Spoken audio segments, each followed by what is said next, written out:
2024 আমাদের ইতিহাসের একটি গৌরবময় ইতিহাস। ইসলামী আন্দোলন বাংলাদেশ এই গৌরবের অংশ। আমরা জুলাইয়ের শুরু থেকেই রাজনৈতিকভাবে স্বনামী এই আন্দোলনের অংশ ছিলাম। দীর্ঘ স্বৈর শাসনের পরে একটি গণ অভ্যুত্থানের মধ্য দিয়ে বাংলাদেশ রাহু মুক্ত হয়েছে।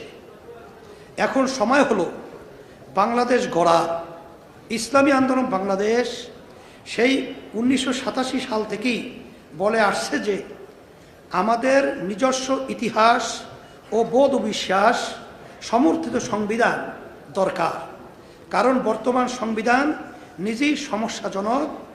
আজকের বাংলাদেশে আমাদের সেই ঐতিহাসিক দাবির পক্ষে ঐক্যমত তৈরি হয়েছে।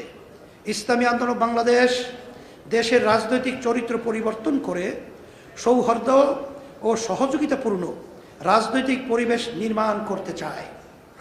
দুর্নীতিমুক্ত, জনবান্ধব জনপ্রশাসন, স্বাধীন বিচার বিভাগ ও সাংবিধানিক প্রতিষ্ঠানগুলোকে স্বয়ংক্রিয় ও দক্ষ করে তোলার জন্য আমরা প্রচেষ্টা চালিয়ে যাচ্ছি।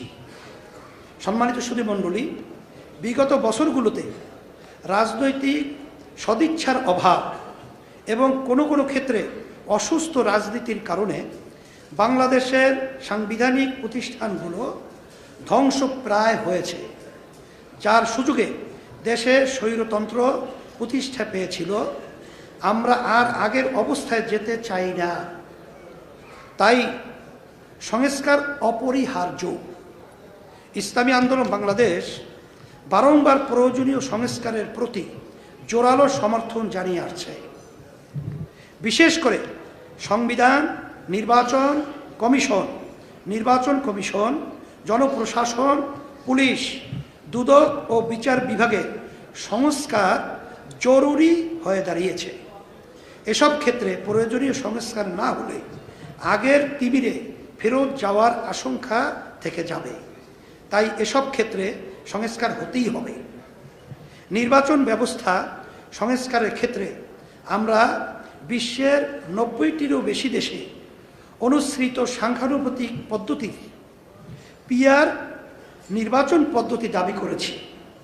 আমরা মনে করি জাতীয় নির্বাচনে সংখ্যানুপাতিক পদ্ধতি অনুসরণ করা হলে রাজনীতিতে গুণগত পরিবর্তন আসবে এবং কার্যকর ও যথাযথ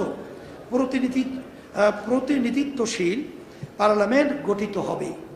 নির্বাচনে কালো টাকা ও পেশি শক্তির ব্যবহার বন্ধ হবে। ইসলামী আন্দোলন বাংলাদেশ নির্বাচনহীন পরিস্থিতি দীর্ঘ হোক তা চায় না, বরঞ্চ নির্বাচনকে সুষ্ঠু, অবাধ করতে এবং নির্বাচনে সকলের জন্য সমান সুযোগ নিশ্চিত করতে প্রয়োজনীয় ব্যবস্থা ও সংস্কার করে দ্রুত নির্বাচনের আহ্বান জানায়। ইসলামী আন্দোলন বাংলাদেশ পতিত ফ্যাসিস্ট স্বৈরাচারের আমলে অপরাধীদের যথাযথ বিচার নিশ্চিত করার জোর দাবি জানাচ্ছে। কারণ তাদের বিচার না হলে মানুষের রক্তের দায় জাতিকে প্রজন্ম থেকে প্রজন্ম তারা করবে। তাই যথাযথ তদন্ত সাপেক্ষে অপরাধীদের বিচার দ্রুত করতে হবে। ইসলামী আন্দোলন বাংলাদেশ একটি সুখী সমৃদ্ধ বাংলাদেশ নির্মাণ করার চেষ্টা করছে, যেখানে দারিদ্র্য, বেকারত্ব ও দুর্নীতি থাকবে না, যেখানে মানবাধিকার সুরক্ষিত হবে, পরমত সহিষ্ণুতা ও ধর্মীয় সহ অবস্থান নিশ্চিত হবে, নাগরিকের স্বাস্থ্য, শিক্ষা সহ মৌলিক অধিকারকে প্রাধান্য দিয়ে ব্যবসা ও পরিবেশ বান্ধব বাংলাদেশ নির্মাণই আমাদের রাজনৈতিক প্রচেষ্টার কেন্দ্র।